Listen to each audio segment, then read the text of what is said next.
devastating chapters. I'm gonna start out with managing difficult employees. Have any of you guys ever been in a management position where you had difficult employees? You wanna talk about it a little bit? And we'll get you in the back also. My situation was, You don't have to give any names or tell us where it was, just kind of be, general with your examples. I was the youngest manager, Are you the youngest manager? and everybody that I supervised were older than me. And at first it was okay, and then because they looked at it, I was like, sort of kind of like Miss Terry at Vendor, try to be friendly with everybody, Mhm. But then they started getting to the point where they would come in late all the time, or not call me in for work or something like that, let me know that they were being late, or when it was time for me to make the schedule, they had a problem with it. So then one of the ladies was like, I guess she felt intimidated or whatever. She felt that she shouldn't have to be taking orders from somebody that was younger than her, and she got upset about that because I started writing her up about her tardiness and then her missing work and all of this stuff and not coming to work on the schedule. So she had a problem with it, so we had to take her to my supervisor and go from there, because like I said, it became a problem that she felt that I was younger than her and I shouldn't have to, And many of you guys may face that issue as well. I mean, I definitely have faced that issue. And in some of my work experiences, you have a comment? I work with this government contractor for the military. One of my friends helped me get the job. So, but they put me in charge of him. Oh, wow. Yeah, manage your friend. Yeah, so it was a big problem. And then, like, I had to tell him, I got military experience. He didn't. And so when I started telling him different stuff that was going on that he didn't know nothing about, then he kind of understood it. But it still was a problem because he didn't like to take order. Yeah. Especially for me. Yeah, that's a very good example. That's my friend. You want to tell me what to do, man? We didn't. And not only that, he probably got perceived from his other people that he was managing that he might have been giving favoritism because that person was his friend. So that's a very interesting setup right there. I think at some point we'll get to both of your examples today. So attitude plays a major part in some of the problem employees that we'll have, right? Mm-hmm. I heard a strong right there. Typically, we see that some of the problem employees are the ones that have bad attitude, have bad attitude problem, poor attitude, negative attitude. So attitude is very important, and we find that it's usually a common denominator when it comes to problem employees. How may we be able to pick out those negative attitudes, or how can we tell if it's a negative attitude? Here are some examples. Maybe they're not producing at the level that they're supposed to be. Maybe their mistakes or errors have increased. Maybe they've already done something wrong in the past and they keep doing it. Like you said, come in late. Maybe they've continued to come in late over and over again. Don't want to work with anyone, lack of team spirit, always criticizing the organization, they don't care about us, what is the CEO doing, doesn't know what he's doing, et cetera, et cetera. What about this one? I'm going to quit. I'm quit now, Right, I'm going to quit if I don't get a raise. I'm going to quit if, I don't get promoted. Typically, they're always threatening to resign. And they don't want to change. Right. This could be people that have been there for 20 years. This could be people that have been there for 2 weeks. But typically, if they are resistant to change, it could be because they have a negative attitude. Complaining. Do I get another? For me. When complainers, when they badmouth the organization, what happens? It continues to spread too. It spreads. What about our customers? It reflects the customer because you're not putting your best effort forward because it shows. They see it, right? Yeah. Mm-hmm. Even if you aren't directly talking to them. I have worked in a hospital in cases where I've seen nurses outside of a patient room complaining, bad-mouthing the organization. Patients can hear that, right? Mm-hmm. So we have to keep that in mind when we think about our employees that are complaining or chronic complainers. And as you said, it can ultimately start to affect other people and spread. It's toxic, so we don't need it. What about our negative people? You don't feel like Can they be hard workers? They can. They can be. So they can't, we understand that just because someone is negative doesn't mean that they're coming in to do what they are supposed to do.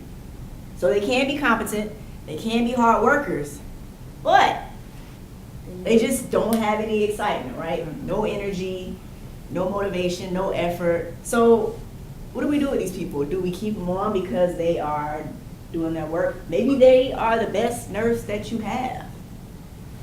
What do you do? Try to see what's wrong with them, why they're always negative. So we're not gonna fire them, we're gonna try to see what's wrong Yeah, first. try to work it out first. Yeah, because Try to work it sometimes out. when you put a negative person, somebody that's always negative around somebody that's positive, it can tend to rub off on them, and then, you know, just like the other way it spreads, so this person may end up being negative all the time, and then, there you go, you got a little clique of Okay. negative people, so. Yes, sir. So how you go about, if they negative, you just don't walk up to them and say, why you? Well, let's talk about this, and we're gonna get into it a little bit later too, but Because some this people is be a like, good question. why you trying to get all up in my business? Yeah. Right, they may be very defensive, Yeah. it's true. And we're gonna talk about it, it's a good question, because we're gonna, in a couple slides, we're gonna get into how you approach these types of people. But first, let's talk about our know-it-alls. Lots of comments right there. So with our know-it-alls, they usually want to be looked upon on a higher pedestal, right, or as being superior, right? The I syndrome. The I syndrome. Yeah. Okay. Your manager. Yeah, I do. What about this? Is this what they want? Yes. Control. Control, maybe? Yes. Yes. Sometimes they want control. They're oftentimes condescending, and they take things personal, right? Oh, yeah. Sometimes. Mhm. So we have our know-it-alls. What about our people that are quiet? Quiet, and they do not cooperate. Oh. You gotta watch them, they come on and blow it up. Well, yeah, she's right. It says suppressed anger. So you're exactly right. We have to be aware that sometimes just because they're quiet doesn't mean everything's okay. That's right. Especially if it's somebody that, supervisor that they don't like, and they think that supervisor's always picking on them. You gotta watch Right. out. So again, here, we can't always assume that it's just normal for them to be silent. There may be an underlying issue going on, so we may want to kind of look into that, right? Or at least be aware of it. What about those that are super sensitive? Cry every time you get in trouble. Is that Think you? they're in trouble. I'm probably more of those at the silent. Not the silent and cooperative, maybe just silent Okay, and everybody cooperative. take notes. I mean, just- Take notes. He said he was silent. I mean, silent and cooperative is what I'm saying. Now he's trying to change it up. Everybody make note of that. I'm not changing it, I'm just making notes. So we have our super sensitive employees. They're gonna take everything personal, take offense to everything, especially criticism. So we have to keep this in mind, especially with these employees when we're doing our performance evaluation and our feedback, because they're especially sensitive to criticism. They're gonna hold a grudge too, and they're gonna let that affect. the It's possible. entire time. So we have to make sure we handle these types of people with care, right? Very carefully. What about our moody people? Our moody Always employees. irritated. These could be somewhat hard to manage, right? Because you never know where they're gonna come in at, Yeah. right? Like, who am I talking to today? Can you do this project for me? Why? I just did. Yeah. So with these people, we don't want to flood them with sympathy, right? Mm-mm. But these people do exist. Yeah. All right, what about our Jealous. coworkers? Yeah, this kind of goes along with your example, right? A little bit of jealousy in your example that you gave us. It says it exists for pay, promotions, or just recognition, right? They may try to undermine your position. Do you think that happened in your? Yes. Sounds like it, probably, like they were trying to undermine your position, make it seem like it wasn't as much as it was, or something like that. Her example too. Yeah. I had Definitely your I had example. a supervisor that was jealous that I got the supervisor position, had to tried to turn my employees against me. Wow. Yeah. So with these types of employees, you want to make sure that you handle their complaints on a one-on-one basis or individually, with hopes that it doesn't fester out, spread out to the other employees. That's another example where something could become very toxic. Gossips. It's everywhere you go. That's everywhere. Everywhere. So gossip is Everywhere. everywhere. Is gossip bad? It could be Some good can and be bad. good and bad. Yes and no. Yeah. Yes and no. So we might want a little bit of gossip to kind of promote teamwork, interpersonal relationships, right? But when we start attacking people's character or personality, as we've talked about before, we got to do something, right? We can't let that continue to persist. I think the important thing here is to note that some gossip is okay. And like you said, it's pretty much going to be everywhere. It's pretty inevitable. But we don't want it to get to a place where it's becoming negative, it's turning people against each other, that type of thing. So we want healthy gossip, whatever that may be. What about our talkers? People that just talk all the time, Oh, we continue should to shut talk. up. We had one of those in class last week. Let's not say any names. All right, so what we want to do in this situation is we may want to break up that group, right? If there's a group of talkers or socializers, we may want to separate them, right? Man, they're also gonna get back together. At some point, maybe at lunch or whatever, but Are in they terms gonna- of working, Are they gonna find another area group of people to talk to? it's very possible. That's true. Don't matter. Extreme talkers will always find somebody to talk to. Always. And that's when we want to give those extra work. We want to give them extra work to keep them busy, right? What about our employees, people that work for us that may have questionable appearance? How do you feel about that? Like come to work like they going to a club or something, or That's I think what- I got this one down pat because I give this impression that I'm always mad. And I get so tired or angry. They're like, oh, you're angry. Nothing wrong with me. I just woke up and I'm here and I'm having a good day. But I give that impression that I'm just an angry person. And it's not even the case. It's just I'm not smiling. I don't have, if I wanted to smile, I would smile. So you get That's that. a northern thing. Huh? It is. That's a northern thing. I'm from Charleston. Really? So South Carolina, born and raised. Wow. But most of the time, don't you find the northerners do that? I I mean, because you don't want, they say like, why you want to know how I'm doing today? I said, how you know, or something to that effect.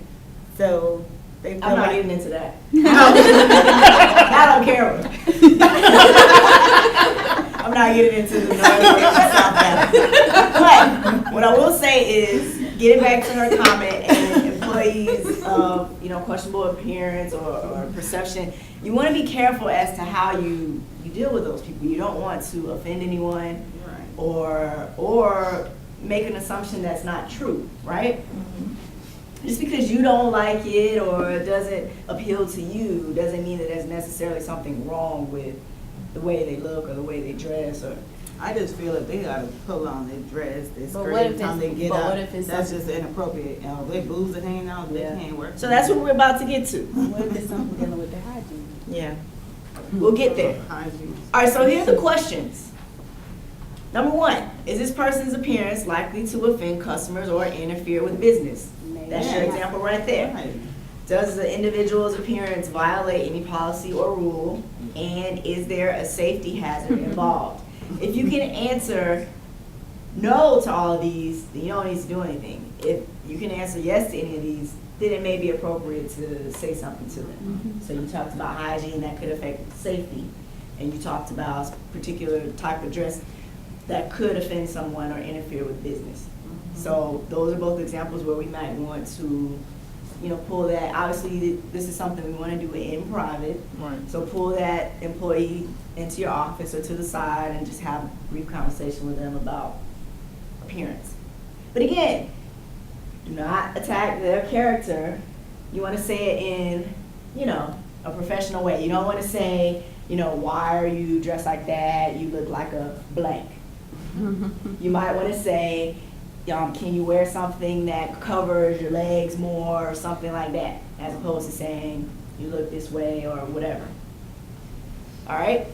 So just, it's a very sensitive topic, but you definitely don't want to turn away from it as a manager, because each employee does reflect the organization. So if there's something that needs to be changed, then we have to make sure it's done. All right, then we'll talk a little bit about hostile people, because you may encounter some when you get into management. So we're gonna talk about Sherman tanks, exploders, and snipers. I know you military people are like, what's going on? Anybody? So someone tell me what a Sherman tank is.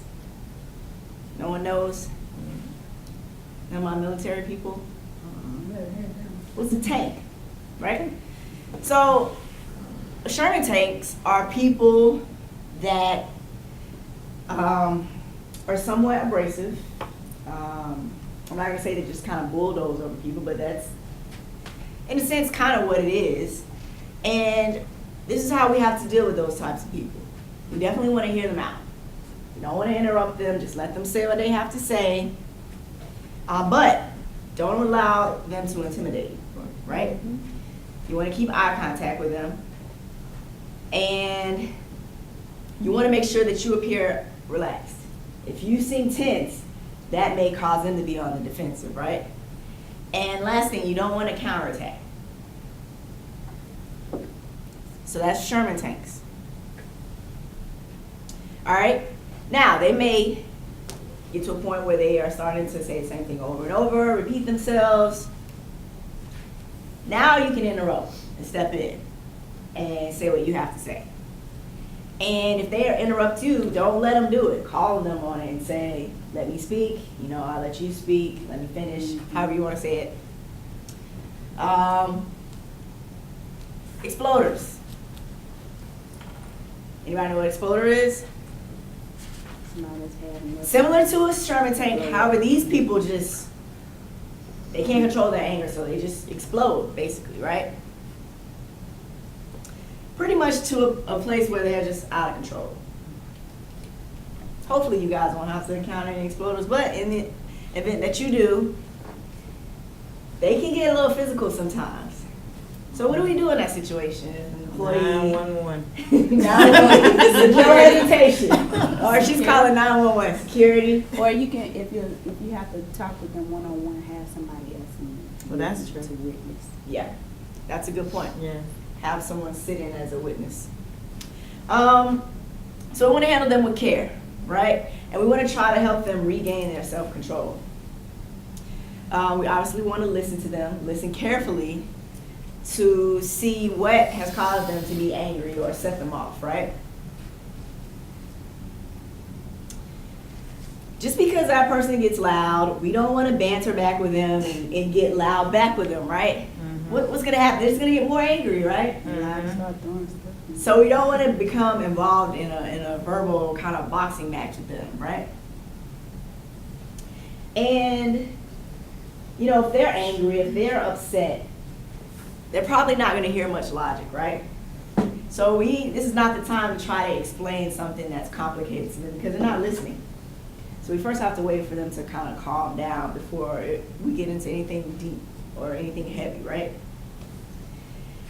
And then last thing, it's pretty important. If they're angry, they're probably just going to say all kinds of things. Don't take it personal. We can't allow ourselves to take it personal, right? You cannot take it personal, because I feel like whatever's inside gonna come out. That's how they really feel. Yes and no. What do you guys feel about? How you guys feel about what she said? I think what she said is true. So you think what's coming out? Because I could be thinking something about somebody and not let it come out. I know, but at the time that you were exploding, you saying what you really They said people say things when they're angry. Not They say really. when they're Oh, Father. Because you can say but so much, but you know what you can say to get you fired, and you know what you can say to keep your job. But they're saying like when people get angry, they say stuff when I know. what they really mean when they're angry. I No, but don't think then, they- you I know don't what, if think I'm they- angry, I'm gonna say things to push your button. Yeah. Right. So therefore, I don't really mean it, but I'm gonna say a lot of things because Just you to- gonna piss me off. Now I wanna piss you off, so Right. I'm gonna say every little thing that. Just to make it worse. Yeah. I'm gonna be I very think it can go creative. both ways. I think definitely sometimes people get angry, they just explode, but sometimes they're just trying to get under your skin. Nonetheless, if they mean it or not, don't take it personal, right? And our snipers. Snipers want to be in control, right? But they're not as overt with it. They're not as confident. It's kind of like a sniper. When you think in terms of a sniper, usually they're kind of hidden. You don't really see them, but it doesn't mean that they aren't lethal or deadly, right? Or Right. dangerous. So this is pretty much what a sniper is here. Snipers often have sarcasm, dry humor, snide remarks, those types of things. How do we deal with them? We gotta bring them out into the open, right? So if we are in our staff meeting and we have a sniper in the group that has a little smart remark to say, what do we do? Address Ask it. Is them this to something repeat you it. want to? Yeah, we're Discuss gonna, with the we're group? gonna address it. Right, and that's what they mean by bringing them out into the open, right? So we definitely don't wanna overlook it or just let it go. We wanna bring attention to it. And it's important to note that snipers don't do well one-on-one because again, they like to hide behind whatever. So perhaps maybe sitting down with them one-on-one, you can kind of get to the root of the problem because they won't be as bold, as strong with you one-on-one as they might be in a group or a setting where they can hide, right? Passive aggressives. We gotta think about these people. They manipulate but try to pretend like they're helpless, right? I feel like that irritates me to no end. Knowing they can do it and then they pretend like they can't do it, it's just irritating because then you have to make up for the work that they pretend that they can't do. Well, that's kind of what they said right here. Yeah, that works right there. They infuriate their superiors. How do we deal with them? We're not going to change the personality more than likely. They are who they are. But what we can do is insist on them to have a particular behavior that's going to meet your department needs or meet your needs or your expectations. And what we don't want to do is accept their excuses, right? We know what they're doing. We've already established that they try to manipulate, right? So knowing that, we don't want to accept their excuses, right? And we don't want to let them see us get angry. But, you know, this is with any of these. We don't want to allow any of these types of employees to let us, you know, see us angry. We don't want to do that. Now, just because you know that someone is a Sherman tank or a sniper, please don't call them that. This lecture is for the purposes of for you to understand these different types of employees, not for you to call your employees these things, right? We don't want to apply these labels or any type of labels to our employees. Is that clear? I want to make sure that's clear. So don't, you know, go into work tomorrow saying, you know what, you're a sniper, you're an exploder, you're a Sherman tank, because you're just gonna make them angry. All right, so now that we've talked about difficult employees and different types of employees, now we want to talk about how we correct them. How do we discipline them? This is chapter 17.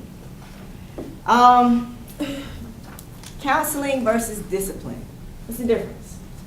Counseling, you're talking to them about it, going over some of the issues that you're having, and then discipline is, after you do counseling, is constantly still going on, then you take actions like bringing warning, verbal warning, or terminations. So does one have to come before the other? I think so. Yes. Which one comes first? Counseling. Depending on how severe Yeah.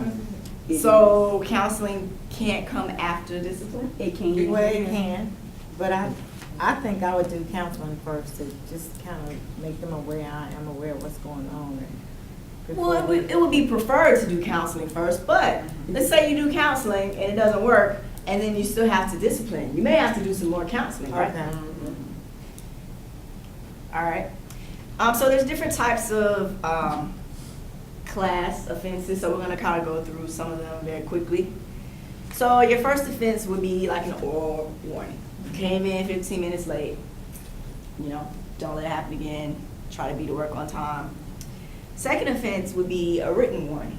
So you came in late, I told you, you know, you were late, not to do it again, you came in late again, I'm writing it up. So that's our written warning. Third offense, 1 day suspension. Just don't worry about coming to work tomorrow. Stay at home, right? Fourth offense would be like a 3-day suspension. And these aren't hard set, these are just examples. That was You didn't easy. even let it get to. You get like I 3, know, right? right? 3 strikes for the Yeah, fourth 3. offense. It's like, So our class 2 are a little bit more serious. Here, our first offense, we're not talking, we're just writing you up, right? Second offense, no 1 day, we're going straight to the 3-day suspension. Third offense, fired, right? So examples of these would be unexcused absences, smoking violation, which is critical, especially if you're in a healthcare facility, right? Class 3, a little bit more serious. So our first offense, we have our written warning again. Second Wow. offense, At the door. you're fired, right? What are some examples? Insubordination, sexual harassment, falsifying records, those types of things. Just discharge, yeah. Class 4, first offense, you're fired. Examples, fighting, theft, absence for 3 days or more, no shows. So this was pretty serious. So why do our employees break rules? Why do people break rules? They feel they can get away Yeah, I'm with it. sorry, the Right. They feel they can get away with it. Maybe the discipline isn't consistent. Maybe they take that risk because they say, well, they don't always write people up, and they only do it Yeah. sometimes, right? So usually people break rules because they think that the risk, doesn't match up to the reward, right? Progressive discipline. We kind of just talked about it. So progressive meaning, starting at an oral, going through discharge being the end step. So oral warning. Some of you may think, why even do an oral warning? Is it necessary? What do you think? Some do, both oral and written. Some do both at the same time? Yeah. Yeah. Wow. Okay. All right. Good thing about a written warning is obviously it's in writing. We can document it. You can't document an oral conversation. You can write down that you spoke with someone, but it's not the same as formally writing somebody up, right? I go straight to right. I don't get talk. All right, suspension. How you feel about suspension? Maybe it's a wake-up call. Sometimes. You can write someone up, they can be like, okay, I got it written up, but once you suspend them, you send them home or say, don't come to work tomorrow, now you've affected their pocket, right? So it could be more of a wake-up call. I just feel that you have to be some great worker for me to suspend you. I just can't deal with that. Suspend you for what? Just, Yeah. Just send you home and just be done with it. So she's like, cutthroat, Yo, no yeah. suspension. Right? She's probably like, cut it out. Don't even return them. Look, where you She's working? fired. I She's like, you're fired. already took my time and wrote you up and explained to you what's right and what right looked like. So why should I go to the next step and you did the same exact infraction again? We adults, so therefore the first time, okay, shame on me. No, the second time, shame on you. Who's working for her? Not me. Looking like, where you working? I know what you're saying. No, I mean, You know, because you already got written up for it. Yeah, I mean, I spoke to you one Right. time. I addressed it, even though I had seen it, and then You looked over suspend them it. for what? Because now I'm hurting somebody else because somebody else had to cover, or I'm doing double work. Right. I'm not okay. about. I go straight. Yeah, that's straight to the This is point. her. Yeah. Yeah. That's what it is. Everybody's a serious infraction. All right. It worked. Okay. Discharge, as we know, this basically means we're getting fired or they're getting fired. And sometimes this is necessary. Sometimes this is what we have to do, right?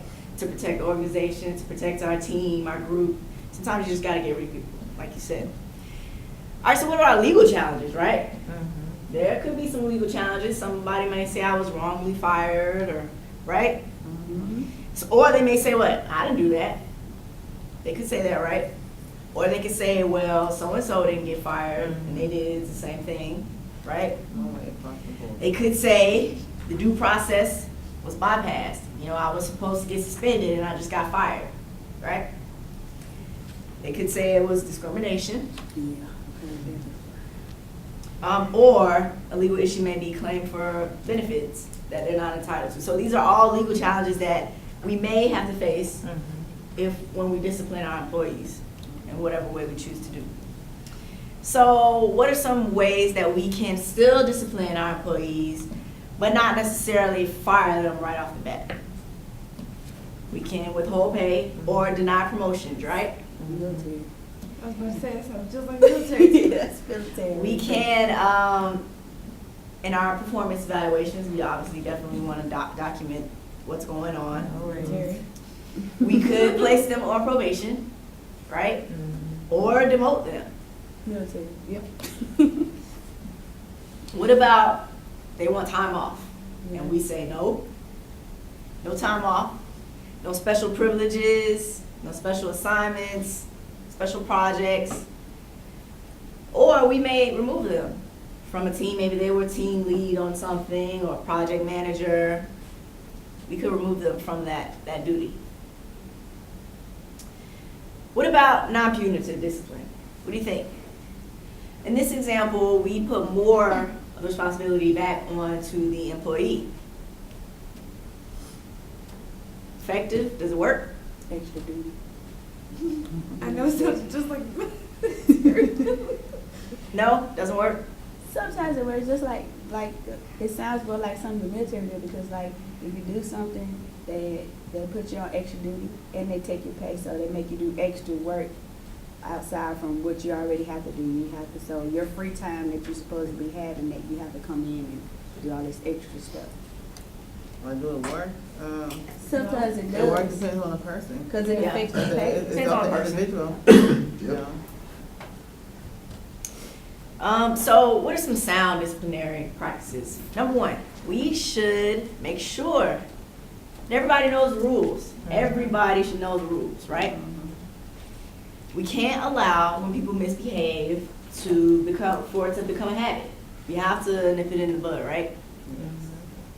Here it is again. We don't want to act before we have all the facts. We don't want to wrongly accuse anyone or, receive this information through the grapevine or hearsay, as opposed to finding it out ourselves, right? And we always want to make sure that we reprimand in private. We've talked about what this does when we do this publicly, so we want to make sure that this is done in private when we're having discipline conversations with our employees. We don't want to use the do as I say, not as I do, right? Instead, we should be leading by example, right?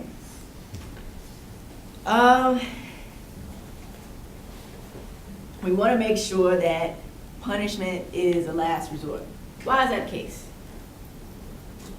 It's kind of like what you talked about before. We should be trying to counsel before we just jump right into discipline, right? Now, if discipline has to happen, it has to happen.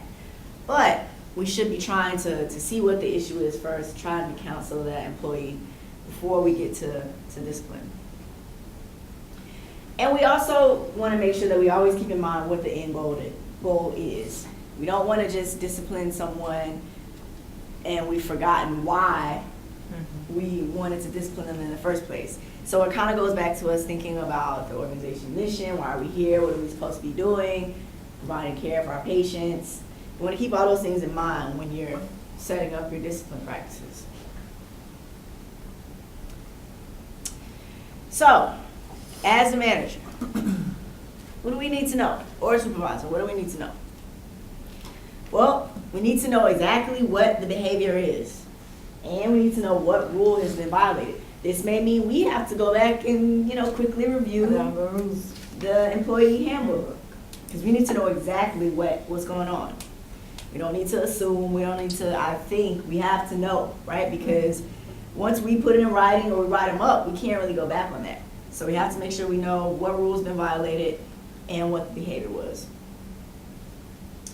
Any mitigating circumstances, we obviously want to know the scope of our authority. Maybe it's something that we can't physically do. Maybe it's something that our manager has to fire them. Maybe we can't. So we have to remember what our scope of authority is. And it's important to note how we've handled things in the past. Kind of goes back to the legal challenges. If they were to say, well, so-and-so didn't get fired, we have to know that before we just try to fire them, right? Wouldn't that go back? Well, never mind. Go back to, Never mind. all right. I answered my own question. We shouldn't assume that we've hired these people, so we should assume that they do want to do good work. We want to assume the good in people, right? We want to make sure that we understand that it may be partially our fault. Maybe we didn't explain the rules clear enough. Maybe we didn't review the rules enough. Maybe we didn't do something. So we have to think that there may be other people involved to blame also. Maybe it's just not all on our employee, right? And we have to know that typically in most situations, not all, some things will require just discharge.